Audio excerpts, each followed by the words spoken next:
ایک عورت dental surgeon کے پاس گئی اور محبت سے بولی، مجھے جلدی ہے ڈاکٹر صاحب، آپ کو ایک دانت فوراً نکالنا ہے، براہ کرم اپنی فیس بتا دیں۔ ڈاکٹر نے فیس بتائی تو عورت نے کہا یہ تو بہت زیادہ ہے۔ ڈاکٹر نے کہا اس میں فیس کے علاوہ جلد کو سن کرنے والی میڈیسن کی قیمت بھی شامل ہے۔ عورت نے کہا آپ میڈیسن کو چھوڑ دیں اور یوں ہی دانت نکال دیں۔ ڈاکٹر نے حیرت سے کہا آپ جیسی بہادر عورت تو میں نے کبھی نہیں دیکھی، دانت میرا نہیں میرے شوہر کا نکالنا ہے اور وہ باہر بیٹھے ہوئے ہیں۔ عورت نے کہا۔ ٹیچر نے شاگرد سے کہا تم سب تیاری کر کے آنا، میں نے تم لوگوں سے صرف ایک سوال پوچھنا ہے۔ دوسرے دن ٹیچر نے کہا بتاؤ کہ تمہارے سر پر کتنے بال ہیں؟ ایک اسٹوڈنٹ کھڑا ہو کر بولا 2,20,35,793۔ ٹیچر حیران ہو کر بولا یہ تم نے کیسے گنے؟ اسٹوڈنٹ جناب یہ میں نہیں بتا سکتا کیونکہ میں صرف ایک سوال کی تیاری کر کے آیا ہوں۔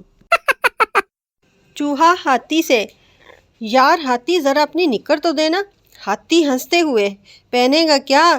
چوہا نہیں میری بیٹی کی شادی ہے ٹینٹ لگواؤں گا۔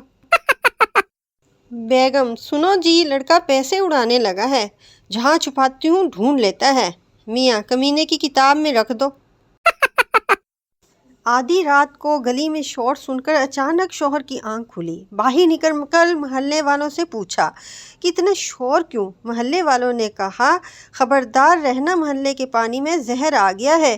جب یہ سن کر شوہر واپس گھر آیا تو بیوی نے پوچھا سنیں باہر کیا ہوا ہے؟ شوہر نے کہا کچھ نہیں ہوا، سب خیر ہے، بس تم پانی پیو اور سو جاؤ۔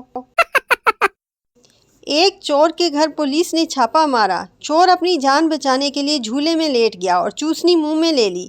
پولیس یہاں کیا کر رہے ہو؟ چور دودھ پی رہا ہوں۔ پولیس شاباش جلدی جلدی دودھ پیو پھر پی میں گھومنے چلیں گے۔